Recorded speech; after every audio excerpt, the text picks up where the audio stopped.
video of ANN5, the Aquifer National Network, where we are going to give you 5 minutes of news of the latest aquifer updates. And you, the most spectacular viewers, are going to decide what to think about it. Now, let's move on to our aquifer specialist, Erica Kalori, who will give us a deep dive on how or where our water sources originate from.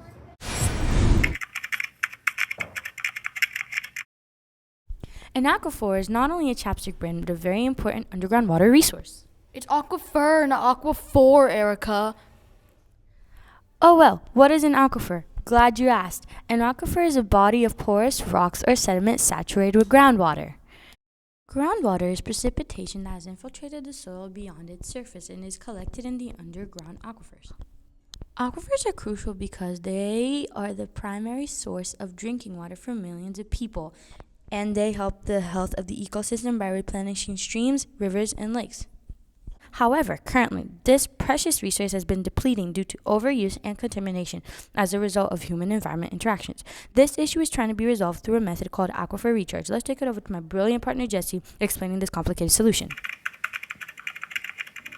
Aquifer recharge is exactly how it sounds. The aquifer is being recharged with more water and in a more detailed way. Aquifer recharge is the process in which water from precipitation percolates through the soil and makes its way into the underground aquifers. Filling it groundwater tends to move slowly through the soil and rock. Aquifers may replenish slowly.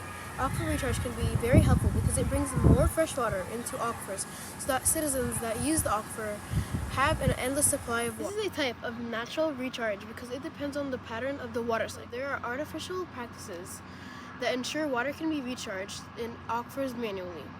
Here are 2 examples of ways that this can be accomplished. Recharge wells and stormwater management. Wells inject water directly into underground aquifers, which is a common method of underground recharge. Stormwater runoff that is managed and controlled to infiltrate the soil is known as stormwater management.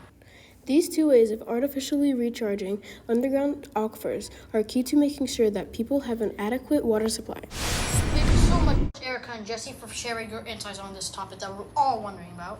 Anyways, did you know that this cup of very clean water was once this cup of very horrible, dirty, and disgusting water?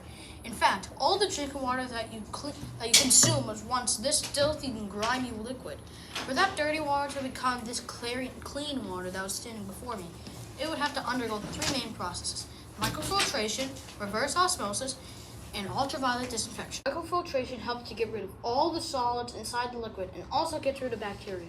Then, reverse osmosis removes salts, viruses, and bits of medicine.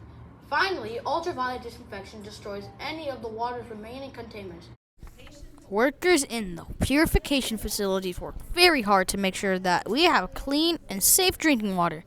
This clean water, or effluent as they call it, is also planned to be used in aquifer recharge, which is why purifying water is vital to making sure that we have water in the future. Let's take it over to the climate change analyst, Serbi, who will talk about how soon we may not have any dirty water to turn into clean water. Water is extremely valuable to the billions of people on planet Earth. But have you ever wondered what would happen if the very climate that sustains it is in a crisis? Climate change continues to make a negative influence in the world that we live in. From unpredictable weather conditions to harmful environments, climate change puts the availability of fresh water at risk. The water cycle has been observed to adjust due to climate change as it controls where, when, and how much precipitation falls in an area. Sometimes when excessive water falls, contaminants such as the fertilizers from farming can be accumulated through the rainwater runoff that eventually flows into a nearby freshwater river or lake. These fertilizers can then promote algal blooms, which are clouds of algae that block sunlight from reaching underwater life and diminish oxygen levels within the water. These toxins can also make people sick and sometimes can even kill them. And guess what? This is all our fault. We are the ones who started climate change because we started using coals, oils, natural gases, and non-renewable energy. However, the day is not over yet. You can still make a difference right here, right now, that changes the world for the better, one action at a time. That's absolutely right, Serbi. Now, let's roll it over to Nikki Hafford, who will give us a deeper dive on how we could save the future of our planet. Changing the world isn't all that hard. You just have to take it one step at a time, and soon you'll see the world in an entirely better way. Some of these totally easy steps include not putting any hazardous or toxic materials on your lawn and limiting your use of fertilizer and pesticides. This way, you will help prevent algal blooms in the water. You can also depend on locally grown foods. This will help force industries that depend on fossil fuels to use clean, renewable energy because otherwise nobody will buy from them. I'm going to pass you back to Koi Water. Bye, everyone. Now that we've learned not only about the amazing aquifers that provide us with water, but also about the arising problems as a result of human-environment interaction that will greatly impact the generations to come. Let's urge ourselves and others to start making changes and helping the world.